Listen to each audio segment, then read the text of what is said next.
é Pedro Salerno, esse é o canal Voz Eventos em Saúde e hoje vamos ter um tópico muito importante que são as metástases ósseas. Vamos conversar um pouquinho sobre o que são, quais são os principais tumores primários e algumas consequências delas. Então vamos lá. Metástases são implantes secundários de neoplasias ou tumorações primárias.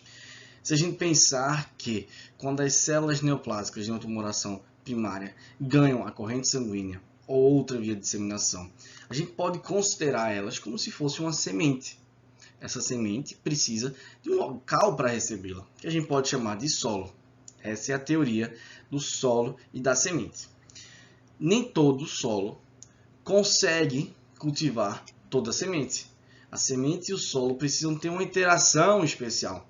É preciso um ambiente favorável para o cultivo delas.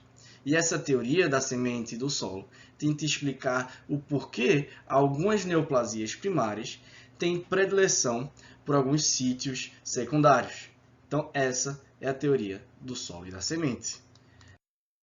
Então, a gente mencionou no último slide que existem diferentes vias de disseminação e cada tumor primário vai ter a sua via preferencial. Então, a gente tem a via hematogênica, que são quando as células neoplásicas ganham a corrente sanguínea. A gente tem a via linfática, que quando a drenagem linfática daquele determinado sítio ou órgão também carrega as células neoplásicas, ou pode ser por implantação direta, seja por contiguidade ou, por exemplo, por esfoliação das células no peritônio, transcelômica, vamos chamar assim. Agora que a gente já conversou um pouquinho sobre o que é a metástase, além do que quais são as vias de disseminação, a gente pode tentar agora entrar nas metástases ósseas. E é importante a gente lembrar que as metástases ósseas são o terceiro sítio de metástase mais comum. Ele fica atrás apenas do fígado e do pulmão. Estão associadas a uma baixa taxa de sobrevivência e geralmente são múltiplas. Existe um mnemônico em inglês chamado Lead Cattle, para tentar lembrar quais são os tumores primários que mais metastizam para o sistema ósseo. Então vamos lá, PB é o lead, PB na tabela periódica é lead, é chumbo, e a gente tem o cattle na forma de KTL. P de próstata, B de câncer de mama, K de kidney, que é rim, T de tireoide e L de pulmão. Então, são esses 5 tumores primários que mais metastizam para os ossos: próstata, mama, rim, tireoide e pulmão. Vamos lá, fiz esse quadro para a gente resumir e trabalhar sobre as características das metástases ósseas, de acordo com o tipo de câncer, a incidência, o tipo de lesão que se apresenta, a incidência relativa de metástase óssea em casos avançados para aquele câncer e uma sobrevida média após o diagnóstico de metástase óssea. Quero que vocês olhem aqui, 80% da incidência de metástase óssea está atribuída a 2 cânceres, mama e próstata. Isso é muito importante. Muito importante epidemiologicamente e muito importante na propedêutica de como lidar com pacientes que você acaba de identificar uma metástase óssea, mas você ainda não sabe onde é o tumor primário. Você precisa, se o paciente for do sexo masculino, excluir a presença de câncer de próstata. E se for do sexo feminino, excluir a presença de câncer de mama. Continuando com câncer de mama, a gente tem as lesões predominantemente osteolíticas, mas 15 a 20% também podem ter lesões mistas associadas. A incidência relativa de metástase óssea naqueles casos de câncer de mama mais avançados, fica em 65 a 75%, ou seja, é muito importante. E a sobrevida média após o diagnóstico de metástase em uma paciente com câncer de mama fica entre 19 e 25 meses. Já em relação ao câncer de próstata, predomina agora as lesões osteoblásticas, ou seja, escleróticas, também com incidência relativa nos casos mais avançados de 65 a 75% e uma sobrevida média após o diagnóstico entre 12 e 53 meses. Tireoide, pulmão, bexiga, células renais e melanoma ficam com o restante da incidência, que seja então aqui 20%. Continuando com tireoide, a gente tem o predomínio das lesões osteolíticas, com incidência relativa também importante em cânceres mais avançados de 60% e uma sobrevida aí nos seus 48 meses.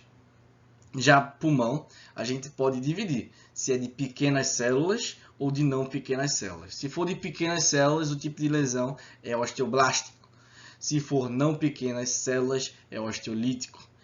A incidência também relativa é relativamente importante, ficando ali em 30 a 40% dos casos mais avançados. E veja, a sobrevida agora cai de modo significante aqui para 6 a 7 meses. No câncer de bexiga, a gente pode ter todos os tipos de lesões, tanto líticas, quanto blásticas, quanto mistas. E fica aí, nos casos mais avançados, uma incidência relativa de 40%. E a sobrevida média aí, após o diagnóstico entre 6 e 9 meses. Células renais, osteolítica, cometendo aí 20 a 35% dos casos mais avançados, 25% dos casos mais avançados, e uma sobrevida média após o diagnóstico de 12 meses. Melanoma, predomina lesões osteolíticas, incidem 14 até 45% dos pacientes com casos mais avançados, e uma sobrevida média de 6 meses. Então, o que é importante aqui? Importante você ter ciência que diagnosticou uma metástase óssea em um paciente com câncer primário, você já sabe que a sobrevida dele vai diminuir de modo considerável. Nos casos de pulmão, bexiga e melanoma, cai muito a sobrevida, ficando aí até uns 6 meses depois do diagnóstico. Cada câncer tende a se apresentar com um tipo de lesão. Pode ser osteolítica, osteoblástica ou mista. Então, entender o padrão e lembrar qual é o padrão mais comum de lesão que você pode encontrar, pode tentar direcionar para o tipo de tumor primário, tá certo? Eu comentei várias vezes sobre as lesões osteolíticas, blásticas e mistas, mas vamos agora conversar um pouquinho mais sobre elas. Elas podem ser mediadas, no caso das lesões líticas, pelos osteoclásticos, que são as células responsáveis por tirar o cálcio ali dos ossos.